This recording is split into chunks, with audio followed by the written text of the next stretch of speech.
Hello guys, once again welcome to my YouTube channel knowledge Adda. तो आज के video में हम लोग लिक्विड स्टेट चैप्टर का लेक्चर नंबर 2 देखने जा रहे हैं, जिसका नाम है हाइड्रोजन बॉन्ड। और हाइड्रोजन बॉन्ड से रिलेटेड हम लोग काफ़ी कुछ चीज़ें आज के वीडियो में देखने वाले हैं, डेफिनेशन, एग्जाम्पल और इनके क्लासिफिकेशन भी आगे हम लोग देखेंगे। तो ये क्वेश्चन एग्जाम के पॉइंट ऑफ व्यू से वेरी वेरी इंपॉर्टेंट है। इसके अलावा physical chemistry BSc first year के बहुत सारे वीडियो चैनल पर अपलोड हो चुके हैं, जिसका लिंक मैंने नीचे डिस्क्रिप्शन बॉक्स में डाल करके रखा हुआ है, आप लोग एक बार चेक जरूर करें। तो चलिएगा इसे स्टार्ट करते हैं आज का टॉपिक। तो डेफिनेशन को बताने से पहले मैं आप लोगों को एग्जाम्पल पहले बताऊंगी, क्योंकि डेफिनेशन अगर मैं बताऊंगी तो आप लोगों को ये हार्ड लगेगा। तो हम लोग एग्जाम्पल से शुरू करते हैं, देन उसके बाद हम लोग इसके डेफिनेशन को समझेंगे। तो चलिए देखिए क्या होता है। याद कीजिए, मैंने पी ब्लॉक के एलिमेंट में आप लोगों को विद्युत ऋणात्मक तत्व के बारे में बताया था, मतलब इलेक्ट्रोनेगेटिव एलिमेंट, ऐसे तत्व जिनमें इलेक्ट्रॉन को अपनी तरफ खींचने की ज़्यादा क्षमता होती है, उसको हम लोग इलेक्ट्रोनेगेटिव एलिमेंट कहते हैं। एग्जाम्पल के लिए फ्लोरीन, क्लोरीन, ब्रोमीन, काफ़ी सारे एलिमेंट हैं जिनकी विद्युत ऋणात्मकता काफ़ी ज़्यादा होती है। जैसे कि एग्जाम्पल के लिए फ्लोरीन का जो विद्युत ऋणात्मकता होता है, मतलब इनकी जो इलेक्ट्रोनेगेटिविटी होती है वो बहुत ही ज़्यादा होती है। अगर ये किसी एटम के साथ जुड़ जाते हैं तो इलेक्ट्रॉन को अपनी तरफ खींच लेते हैं। सेकंड नंबर में अगर हम देखें ऑक्सीजन की, तो ऑक्सीजन का भी जो इलेक्ट्रोनेगेटिविटी है वो ज़्यादा होता है, बट फ्लोरीन से थोड़ा सा कम होता है।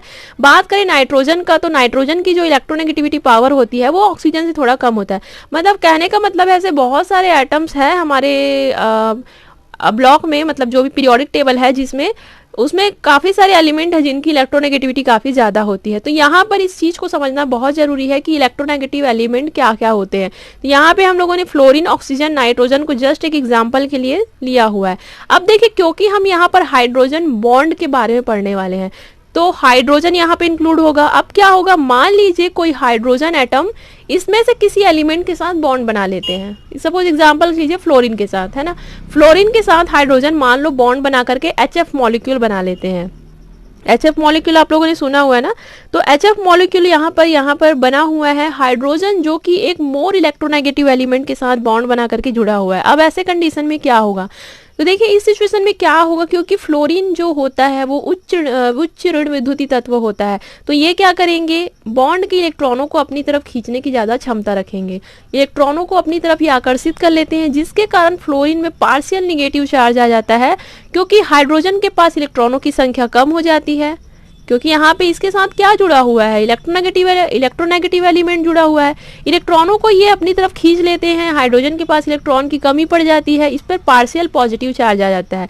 जहाँ पर इलेक्ट्रॉन की संख्या ज़्यादा होगी उस तरफ निगेटिव चार्ज लगता है, जहाँ पर इलेक्ट्रॉन की संख्या कम होगी वहाँ पर पॉजिटिव चार्ज लगता है। तो ये सब चीज़ बताने का मेरा मतलब यही है, ताकि आप लोग समझ सको कि हाइड्रोजन बॉन्ड आखिर होता क्या है। अब देखिए यहाँ तक तो आप समझ गए कि इसमें पॉजिटिव चार्ज आ गया, इसमें निगेटिव चार्ज आ गया। तो यही है कि अगर हाइड्रोजन को हम लोग किसी मोर इलेक्ट्रोनेगेटिव एलिमेंट के साथ जोड़ते हैं तो उसमें पॉजिटिव चार्ज आ जाता है। अब देखिए क्या होगा गाइस, इस मॉलिक्यूल में क्या उत्पन्न हो गया है, डाइपोल उत्पन्न हो गया है, जिसे हम लोग कहते हैं द्विध्रुव। यहाँ पर द्विध्रुव उत्पन्न हो गया है। अब जैसा कि ये हाइड्रोजन में पॉजिटिव चार्ज है, अब क्या होगा, अगर कोई HF का एक और मॉलिक्यूल आएगा, मान लो यहाँ पे HF का हम लोग एक और मॉलिक्यूल रख दिए, तो ये हाइड्रोजन जो है वो उस HF के मॉलिक्यूल के साथ आसानी से बॉन्ड बना लेंगे। बॉन्ड क्यों बनाएंगे, क्योंकि हाइड्रोजन के पास इलेक्ट्रॉनों की कमी है, तो ये क्या करेंगे, HF मॉलिक्यूल के साथ आसानी से बॉन्ड बना लेंगे, मतलब अतिरिक्त बॉन्ड यहाँ पर बन जाएगा। तो इस अतिरिक्त बॉन्ड को ही हम लोग हाइड्रोजन बॉन्ड कहते हैं। समझ आया कुछ आप लोगों को। चलिए हम लोग एक बार डेफिनेशन देखते हैं, डेफिनेशन से कुछ और आपको चीज़ें क्लियर होगी, देन फिर से मैं आप लोगों को इसका एग्जांपल अच्छे से बताऊंगी। तो चलिए एक बार डेफिनेशन पढ़ लीजिए। तो क्या लिखोगे आप लोग, हाइड्रोजन बॉन्ड से क्या समझते हो, कुछ मॉलिक्यूल में जब हाइड्रोजन एटम, जो मैं बताई उसी का यहाँ पे लिखा हुआ है, कुछ मॉलिक्यूल में जब hydrogen atom nitrogen, oxygen, fluorine जैसे प्रबल ऋण विद्युतीय तत्व, मतलब स्ट्रॉन्ग इलेक्ट्रोनेगेटिव एलिमेंट के एटम से जुड़ा रहता है, तब यह एक डाइपोल का धनात्मक सिरा बनाता है। समझे आप लोग क्या कहा जा रहा है इसमें, कि जब कोई मॉलिक्यूल का हाइड्रोजन, जब किसी मॉलिक्यूल में जो हाइड्रोजन होता है किसी ऋण विद्युतीय तत्व के साथ जुड़ते हैं तो वो धनात्मक सिरा बना लेते हैं, वहां पे द्विध्रुव उत्पन्न हो जाता है। यही चीज को मैं ऑलरेडी आप लोगों को बता चुकी हूँ। क्या कहा जा रहा है, कुछ मॉलिक्यूल में जब हाइड्रोजन एटम किसी प्रबल ऋण विद्युतीय तत्व जैसे नाइट्रोजन, ऑक्सीजन, फ्लोरीन के साथ जुड़ जाते हैं तो वहां पर एक डाइपोल उत्पन्न हो जाते हैं और यहाँ पे एक धनात्मक सिरा क्या हो जाता है, बन जाता है। आगे देखो, ऐसा हाइड्रोजन एटम किसी दूसरे ऋण विद्युतीय एटम के साथ एक बॉन्ड बना लेता है। मतलब जैसे मान लीजिए ये हाइड्रोजन है, अगर किसी कोई और HF आया तो उसके साथ ही आसानी से बॉन्ड बना लेगा।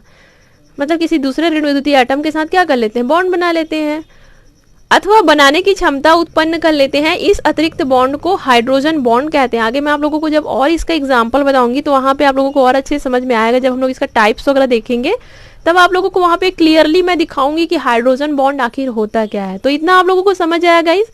तो हाइड्रोजन बॉन्ड में जो इम्पॉर्टेंट चीज़ है वो है इलेक्ट्रोनेगेटिव एलिमेंट। अगर हाइड्रोजन के साथ इलेक्ट्रोनेगेटिव एलिमेंट नहीं जुड़ता तो हाइड्रोजन में पॉजिटिव चार्ज नहीं आता, क्योंकि जो इलेक्ट्रोनेगेटिव एलिमेंट होते हैं वो क्या कर लेते हैं, इलेक्ट्रॉन को अपनी तरफ खींच लेते हैं, जिससे उन पर क्या आ जाता है, निगेटिव चार्ज आ जाता है, और हाइड्रोजन पर पॉजिटिव चार्ज आ जाता है। हाइड्रोजन पर जैसे ही पॉजिटिव चार्ज आता है वो किसी अदर मॉलिक्यूल के साथ तुरंत बॉन्ड बना लेते हैं, क्योंकि इनके पास इलेक्ट्रॉन की क्या होती है, कमी होती है हाइड्रोजन के पास। तो वो जो अतिरिक्त बॉन्ड हमारा बनता है गाइज वही हमारा हाइड्रोजन बॉन्ड कहलाता है।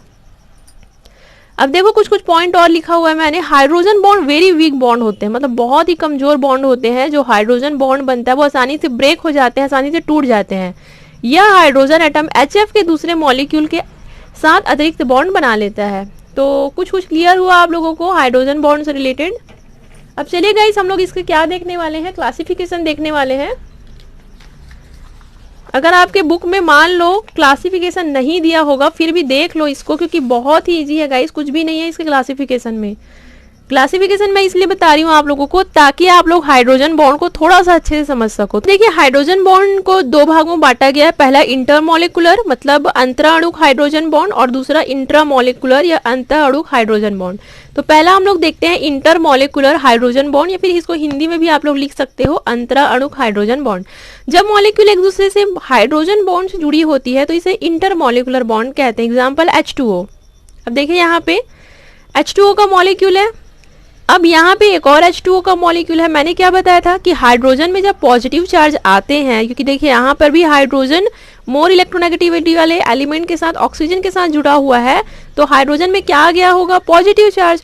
और जहाँ हाइड्रोजन में पॉजिटिव चार्ज आएगा वो अदर ऑक्सीजन के साथ क्या कर लेंगे, एक वीक बॉन्ड बना लेंगे। यहाँ पे अगर आप लोगों को शो नहीं हो रहा होगा, बहुत छोटा छोटा डॉट करके मैंने बॉन्ड बनाया हुआ है।